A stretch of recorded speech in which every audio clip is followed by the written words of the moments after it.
नमस्कार, मैं दीपक कुमार आप सभी का स्वागत करता हूं दादा चैनल में। दोस्तों, उत्तर प्रदेश में योगी आदित्यनाथ जी ने माफिया को मिट्टी में मिलाओ योजना के तहत उत्तर प्रदेश के दो कुख्यात माफिया अतीक अहमद और अशरफ अहमद को मिट्टी में मिलाने के बाद अब उस योजना को बढ़ाते हुए उत्तर प्रदेश के दूसरे दो भाइयों के जोड़ी और सबसे बाहुबली और समाजवादी पार्टी के सबसे चाहेते माफिया मुख्तार अंसारी और अफजाल अंसारी के गर्दन तक पहुंचा दिया है उस योजना को। और बहुत जल्द उम्मीद जताया जा रहा है कि इन दोनों भाइयों के जोड़ी को भी मिट्टी में मिलाया जाएगा। दरअसल आर्थिक तौर पे तो इन लोगों को न जाने जब से सरकार बनी है उत्तर प्रदेश में योगी आदित्यनाथ की, तब से इन सभी माफियाओं को आर्थिक तौर पे मिट्टी में मिलाया जा चुका है। इनकी लगभग 1000 से 1200 करोड़ की संपत्ति जब्त हो चुकी है और उतना ही संपत्ति अतीक अहमद और अशरफ अहमद का भी जब्त हुआ है। और अभी भी अतीक अहमद और अशरफ अहमद की संपत्तियों का खोजबीन जारी है कि देश में और कहां-कहां इन लोगों का संपत्ति है। उन सबको भी जब्त किया जाएगा उत्तर प्रदेश की सरकारों के द्वारा।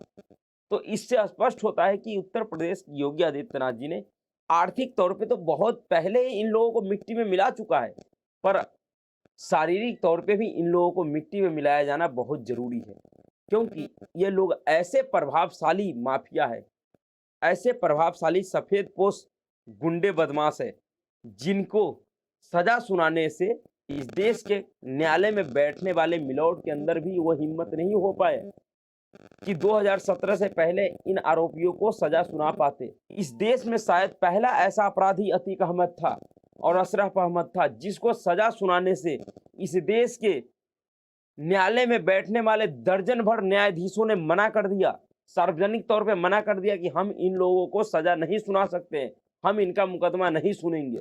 शायद भारत के इतिहास में ऐसा कभी भी नहीं हुआ होगा कि किसी अपराधी, किसी माफिया को सजा सुनाने से न्यायाधीश डर रहे हो, जज डर रहे हो, पर इन माफियाओं के मामले में ऐसा हुआ। उस माफियाओं को मिट्टी में मिला देना कितना बड़ा काम है, यह इस देश के लोगों को समझ में आ रहा है। और वह क्यों संभव हुआ है?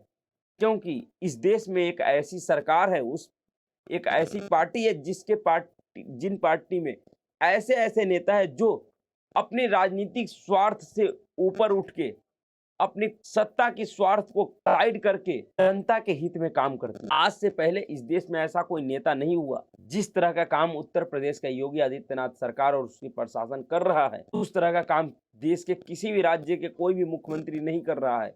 जिस दौर में दूसरे प्रदेशों में निकम्मे मुख्यमंत्री बाहुबलियों को जेल से छुड़ाने के लिए, बाहर निकालने के लिए नियम परिवर्तन कर रहे हैं, कानून को बदल रहे हैं कि किसी भी तरीके से बाहुबलियों को बाहर निकालकर उनके द्वारा वोटरों को डरा धमकाकर उनसे वोट लिया जाए और उनके वोट पे अपनी राजनीतिक कुर्सी को बचा के रखा जाए।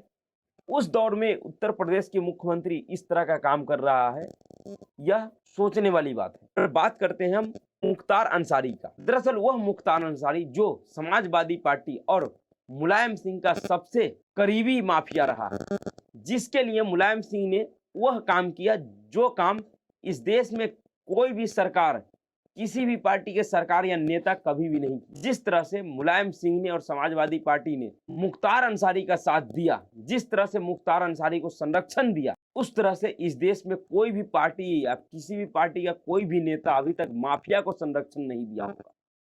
पर उसी मुख्तार अंसारी और उसके बड़े भाई अफजाल अंसारी को गाजीपुर के एमपी एमएलए कोर्ट में 2 दिन पहले अब मुख्तार अंसारी को 10 साल का सजा और 5 लाख रुपए का जुर्माना लगाया। वहीं उसके बड़े भाई जो कि अभी वर्तमान में बहुजन समाजवादी पार्टी का सांसद है, लोकसभा सदस्य है, उसको 4 साल का सजा और 1 लाख रुपए का जुर्माना लगाया। और यह कार्रवाई यह दिखाता है कि किस तरह से उत्तर प्रदेश में कानून व्यवस्था का राज है, किस तरह से उत्तर प्रदेश की सरकार और शासन माफियाओं के खिलाफ काम कर रहा है, जिससे उत्तर प्रदेश के आम जनों में यह विश्वास जगा है कि अगर सरकार अच्छी हो, सरकार का नियत अच्छा हो, तो चाहे कितना भी बड़ा माफिया हो, उसको कितना भी बड़ा राजनीतिक पार्टी का समर्थन हो, लेकिन उसको सजा हो सकती है, उसे जेल जाना पड़ सकता है। दरअसल इस मुख्तार अंसारी का जो राजनीतिक सपोर्ट है वह कहीं अतीक अहमद से बड़ा है, अतीक अहमद से मजबूत है, क्योंकि यह वही मुख्तार अंसारी है जिसका चच्चा इस देश का उपराष्ट्रपति रहा है, हामिद अंसारी। अब समझिए कि जिस व्यक्ति के चच्चा कोई और रिश्तेदार नहीं, चच्चा कोई रिश्तेदार नहीं होता है, वो करीबी बिल्कुल अपना होता है, परिवार का लोग होता है।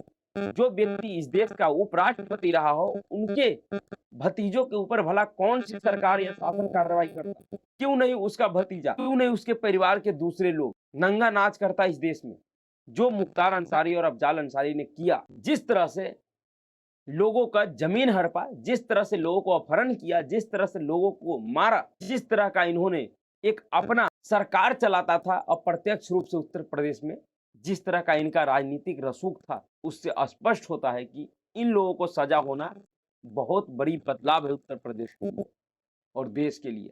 दरअसल इस मुख्तार अंसारी को बचाने के लिए मुलायम सिंह ने इतना बड़ा कृत्य किया था जो इस देश को जानना चाहिए। घटना 2004 की। 2004 में 2002 में उत्तर प्रदेश विधानसभा चुनाव में मुख्तार अंसारी का बड़ा भाई अफजाल अंसारी जिस क्षेत्र से चुनाव लड़ते थे, उसी क्षेत्र में वो 2002 का चुनाव हार गए, विधानसभा का चुनाव हार गए। उस समय उस क्षेत्र से भारतीय जनता पार्टी के टिकट पे कृष्णानंद राय चुनाव जीत गए, जिसका इन लोगों ने चुनाव हारने को इतना बड़ा राजनीतिक अपमान मान लिया कि इन दोनों भाइयों ने मुख्तार अंसारी और अफजाल अंसारी ने कृष्णानंद राय की हत्या का साजिश रचने लगा। उस चुनाव के बाद कृष्णानंद राय और मुख्तार अंसारी के बीच विवाद इतना बढ़ गया था, जिसके वजह से वर्तमान की जो उत्तर प्रदेश सरकार था समाजवादी पार्टी का, जिसका मुखिया मुलायम सिंह यादव था, मुख्यमंत्री भी मुलायम सिंह यादव ही था, उन्होंने 2004 में इन लोगों के झगड़ों के ऊपर यूपी एसटीएफ को लगाया। उनको जिम्मा सौंपा गया कि इन लोगों के ऊपर नजर रखे, इनके ऊपर जांच की जाए, जिसका अध्यक्ष था उस समय यूपी एसटीएफ के डीजीपी शैलेंद्र सिंह कर रहे थे और शैलेंद्र सिंह की अगुवाई में ही वो कार्रवाई हो रही थी। उस समय शैलेंद्र सिंह सरकार की अनुमति से इन सभी माफियाओं अपराधियों का फोन टेप कर रहा था। इनको इनके बातों पे ध्यान दिया जा रहा था कि ये लोग क्या कर रहे हैं, इनका प्लानिंग क्या है। दरअसल उस समय तक ये खुलासा हो चुका था कि मुख्तार अंसारी और उसका जो गैंग है वह कृष्णानंद राय की हत्या का साजिश रच रहा है, इसलिए उन लोगों का फोन रिकॉर्ड किया जा रहा था। उस समय कृष्णानंद राय के पास बुलेट प्रूफ गाड़ी था, जिसके वजह से मुख्तार अंसारी उनको आसानी से नहीं मार पा रहा था, क्योंकि बुलेट प्रूफ गाड़ी में हमला करने के लिए उस समय उनके पास कोई उपयुक्त हथियार नहीं था, जिसके लिए उसने लाइट मशीन गन एलएमजी खरीदने के लिए सेना के 2 गद्दार सिपाहियों से सौदा किया। 2 गद्दार सिपाहियों से सौदा करके एलएमजी मशीन गन खरीदने की इनकी डील हुई, जो कि 1 करोड़ रुपए का डील था। उस डील के बाद जो इनकी फोन रिकॉर्ड हो रहा था, उस फोन रिकॉर्ड के माध्यम से पता चला कि इनकी डीलिंग चल रही है। इन लोगों के खिलाफ ठोस सबूत जब एसटीएफ को मिल गया, तो एसटीएफ ने शैलेंद्र सिंह की अगुवाई में छापेमारी किया, जिस छापेमारी में वो लाइट मशीन गन, एलएमजी और 200 कारतूस बरामद हुआ और वह गद्दार सिपाही भी पकड़ा गया जो इनके साथ सौदा करने आया। उस फोन टेपिंग के आधार पे इस मुख्तार अंसारी के ऊपर भी एफआईआर दर्ज की गई, जो कि डीजीपी यूपी एसटीएफ के डीजीपी शैलेंद्र प्रताप सिंह ने करवाया और उसमें मुख्तार अंसारी का नाम डालते हुए उसके ऊपर पोटा के तहत कार्रवाई की। पोटा के तहत कार्रवाई करने का मामला जैसे ही मुख्यमंत्री मुलायम सिंह को पता चला कि मुख्तार अंसारी के ऊपर पोटा के तहत कार्रवाई हो गया है, उसके बाद मुलायम सिंह ने शैलेंद्र सिंह के ऊपर, जो कि यूपी एसटीएफ का उस समय डीजीपी था, उसके ऊपर दबाव डालना शुरू किया कि किसी भी तरीके से मुख्तार अंसारी को इस केस से बाहर कर दिया जाए, उसका नाम इस केस में नहीं आना चाहिए।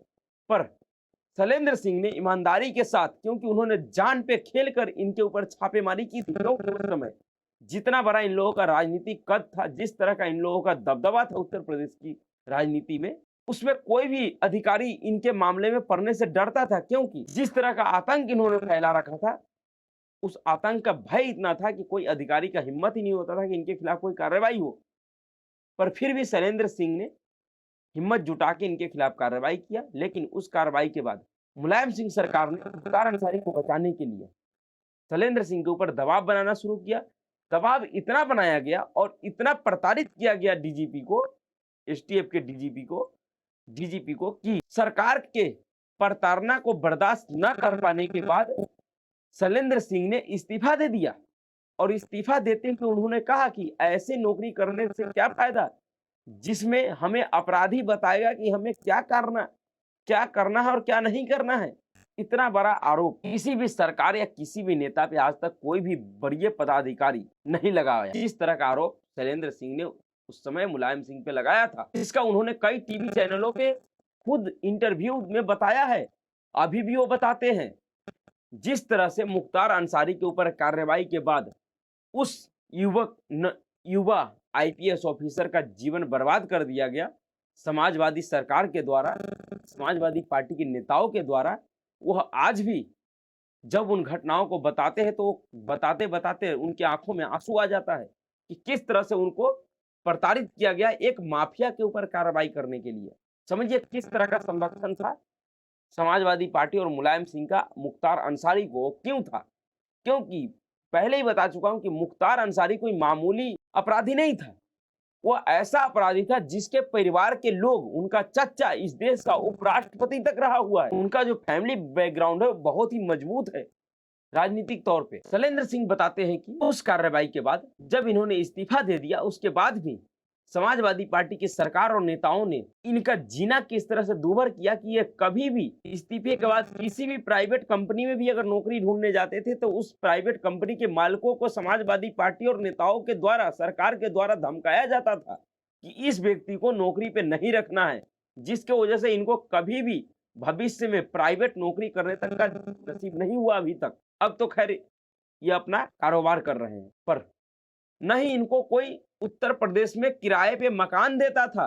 जो भी इसको किराए पे मकान देता था शैलेंद्र सिंह को, उस मकान मालिक को गलत तरीके से केसों में फंसा दिया जाता था समाजवादी पार्टी सरकार के द्वारा। एक माफिया को बचाने के लिए, एक माफिया के ऊपर लगे हुए केस को वापस लेने के लिए जिस तरह से इस आईपीएस ऑफिसर के साथ बर्ताव किया समाजवादी पार्टी और मुलायम सिंह यादव और उनकी सरकार ने, यह भी एक इकलौता मामला है पूरे भारत में। एक अपराधी को बचाने के लिए कोई सरकार कितनी नीचता की सीमा तक जा सकती है। इस देश में अपराधियों पे लगाम लगाने के लिए एक से एक ऑफिसर, एक से एक आईपीएस ऑफिसर या सरकारी कर्मचारियों को पुरस्कृत किया जाता हो, सरकार के द्वारा पुरस्कार दिया जाता हो, उस देश में एक अपराधी के ऊपर कार्रवाई करने के वजह से किस तरह से एक युवा आईपीएस ऑफिसर को अपना नौकरी छोड़ना पड़ा, नौकरी के साथ साथ पूरी जीवन कठिनाइयों से गुजारना पड़ा। उनका गलती सिर्फ इतना था कि उन्होंने एक अपराधी जो कि समाजवादी पार्टी के पाला हुआ और चाहता अपराधी था, उसके ऊपर इन्होंने कार्रवाई कर दिया था और कठोर कार्रवाई कर दिया था। ये बताते हैं कि अगर उस समय समाजवादी पार्टी की सरकार शैलेंद्र सिंह के ऊपर दबाव नहीं बनाया होता, मुख्तार अंसारी को नहीं बचाया होता, तो जिस तरह से 2004 के बाद 2005 में कृष्णानंद राय का हत्या हुआ, सरियाम बीच बाजार में हुआ, एक पॉश इलाके में हुआ, बीच चौराहे पे हुआ। कृष्णानंद राय का हत्या उस समय हुआ जब वह सियारी गांव में क्रिकेट प्रतियोगिता का उद्घाटन करके जगदीशपुर लौट रहे थे। उसी समय उनके ऊपर कोटबा नारायणपुर लहूडीह मार्ग पर बसनिया गांव की क्षतिग्रस्त पुलिया के पास AK-47 और AK-56 से 500 राउंड गोलियां फायर किया गया इनके ऊपर। 500 राउंड गोलियों के फायर में इनके साथ साथ 7 लोग जो इनके साथ थे, उन सभी लोगों को बहुत से घाट उतार।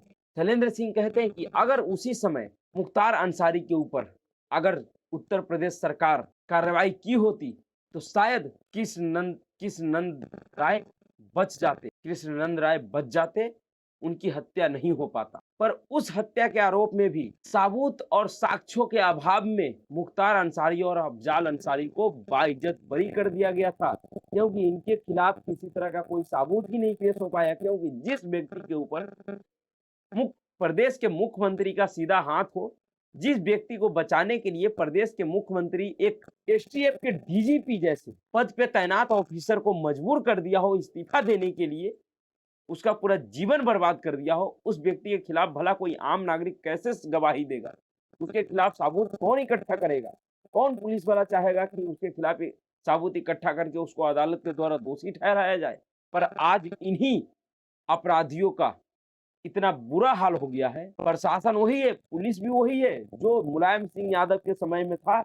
वही पुलिस, वही प्रशासन, वही अदालत और वही जज अभी भी है। बदला है तो सिर्फ उत्तर प्रदेश का सत्ता बदला है, जिसके कारण आज उन तमाम माफियाओं के ऊपर कार्रवाई हो रहा है, जिसके लिए कोई कल्पना नहीं किया था कि इन माफियाओं को कोई सजा भी दिला पाएगा, ये कभी जेल जाएंगे। किसी ने भी शायद कल्पना नहीं किया था, पर उन अपराधियों को आज जेल भी जाना पड़ रहा है, उन माफियाओं को आज सजा भी हो रहा है और वह आज अपनी सदस्यता भी गंवा रहे हैं। पर योगी आदित्यनाथ का यह कार्रवाई यही नहीं रुकने वाला है। योगी आदित्यनाथ का यह कार्रवाई बहुत दूर तक जाने वाला है और इसके तार अंसारी और अफजल अंसारी के बाद उस समाजवादी पार्टी के एक और पूर्व मंत्री और नेता याकूब कुरैशी पे भी का भी नंबर आने वाला है।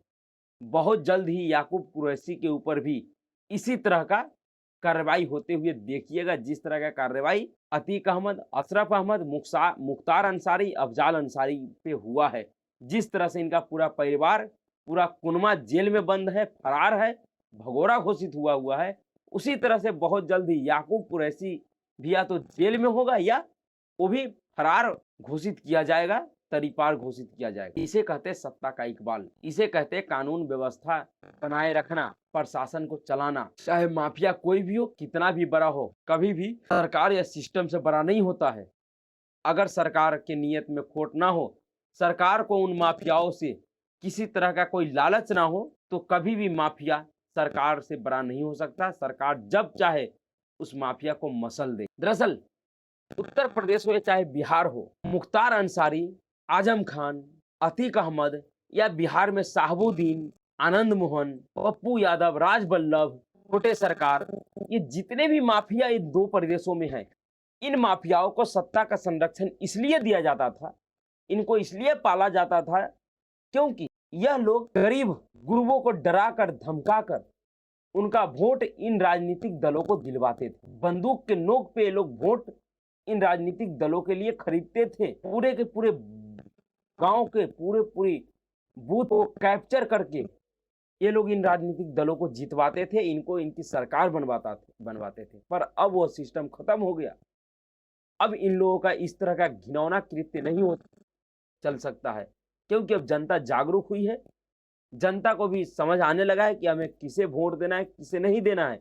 चाहे लाख ये लोग जातिवाद का जहर फैला ले, जातिगत जनगणना करवा ले, पर इनसे इनको किसी तरह कोई लाभ नहीं होने वाला है। अब कोई अतीक अहमद, कोई शाहबुद्दीन, कोई आजम खान, कोई मुख्तार अंसारी अब इनके किसी काम के लायक नहीं रह गया है। अब इन जैसे तमाम नेताओं का जगह सिर्फ और सिर्फ सलाखों के पीछे है, जेलों में है, जहां उत्तर प्रदेश सरकार इन सबको भेज रही है। कुछ को तो मिट्टी में मिला दिया और कुछ को मिट्टी में मिलाने की प्रक्रिया जारी है। हाँ, बिहार जैसे राज्यों में अभी इस तरह की कार्रवाई नहीं हो पा रहा है, क्योंकि बिहार में रीढ़ विहीन सरकार है। जो सरकार और जिस सरकार का मुखिया खुद ही सत्ता के लालच में इतने अंधे हो गए हैं, कुर्सी के लालच में इतने अंधे हो गए कि उनकी पूरी राजनीतिक नैतिकता खत्म हो गई है। उनको कुछ दिखाई ही नहीं दे रहा है, उनको पता ही नहीं लग रहा है कि किस तरह से बिहार का कानून व्यवस्था भी है। ऐसा कोई भी दिन नहीं है कि बिहार में मर्डर ना हो रहा हो, लूट ना हो रहा हो, बलात्कार ना हो रहा हो। फिर भी बिहार जैसे प्रदेश के मुख्यमंत्री सावन के अंधे की तरह उनको हर जगह हरियाली ही दिखाई दे रहा है। पर उत्तर प्रदेश में ऐसा नहीं है, वहां पे काम हो रहा है। माफियाओं के साथ जिस तरह से प्रशासन सख्ती से निपट रहा है, इससे आम जनता के बीच में एक विश्वास बना है, लोगों में विश्वास जगा है कि हाँ, उत्तर प्रदेश में कानून का राज है, शासन का राज है, किसी माफिया या गुंडा का राज नहीं है। तो अभी के लिए इतना ही। अगर आपको वीडियो अच्छा लगा तो वीडियो को लाइक कीजिए, शेयर कीजिए और चैनल को सब्सक्राइब कीजिए। नमस्कार।